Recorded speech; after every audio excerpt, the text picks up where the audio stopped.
नमस्कार। कानूनी सुविधा में आपका स्वागत है। आइए आज हम जानते हैं निकाह हलाला की आड़ में शोषण। इलाहाबाद हाई कोर्ट ने आरोपियों के खिलाफ एफआईआर रद्द करने से किया इनकार। आइए विशेष जानते हैं।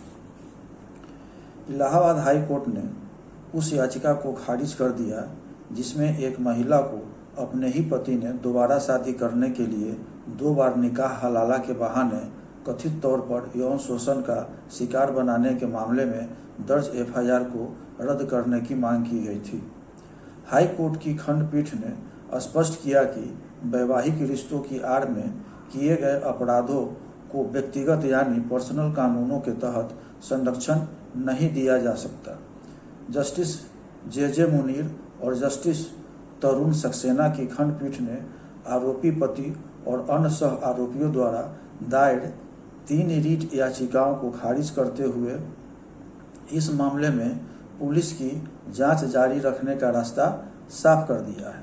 हाई कोर्ट ने अपने आदेश में यह स्पष्ट किया है कि जब बात आपराधिक कानून की आती है तो उसमें पर्सनल लॉ की दलील की कोई जगह नहीं होती, जबकि कानून में खुद इसका कोई अपवाद न दिया गया।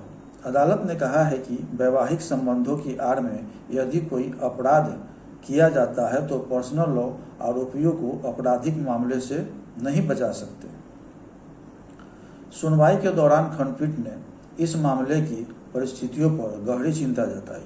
जजों ने टिप्पणी की, यह पूरा मामला समाज के एक ऐसे हिस्से की दर्दनाक तस्वीर पेश करता है जो संवैधानिक मूल्यों, समानता और निजता, व्यक्तिगत सम्मान के सिद्धांतों से कोसों दूर है। अदालत ने कहा है कि जब तक रिकॉर्ड पर आए तथ्य मानवीय विवेक और आत्मा को झकझोर देने वाले हैं। अदालत ने स्पष्ट किया है कि यह निकाह हलाला की सामान्य संवैधानिक और कोई फैसला नहीं दे रही है, लेकिन हलाला की आड़ में किसी नाबालिग लड़की को शारीरिक संबंध बनाने के लिए मजबूर करना सीधे तौर पर पॉक्सो कानून के तहत गंभीर अपराध है।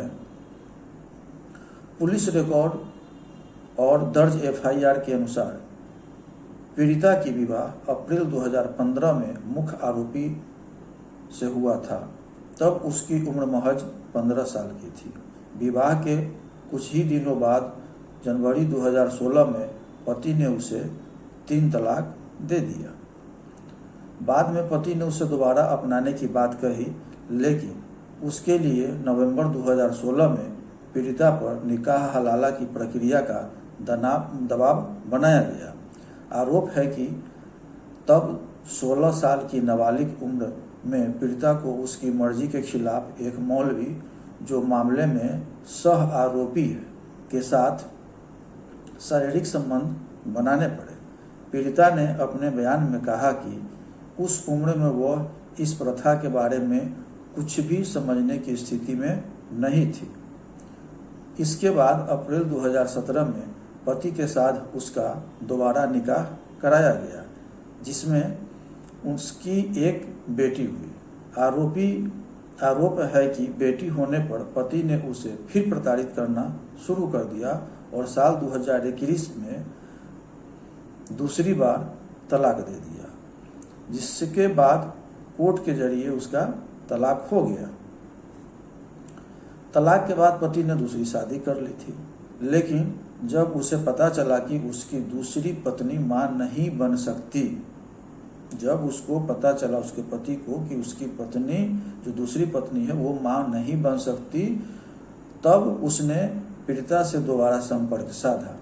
पीड़िता का आरोप है कि फरवरी 2025 में उसे फिर से हलाला से गुजरने के लिए मजबूर किया गया, जहां पति के भाई और भतीजे ने उसके साथ सामूहिक दुष्कर्म भी किए।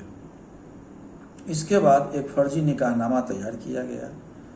पीड़िता को फिर से पत्नी घोषित कर दिया गया। इस मामले का खुलासा तब हुआ जब पीड़िता को पता चला कि उसकी बेटी के स्कूल रिकॉर्ड में मां के नाम वाले कॉलम से उसका नाम गायब था।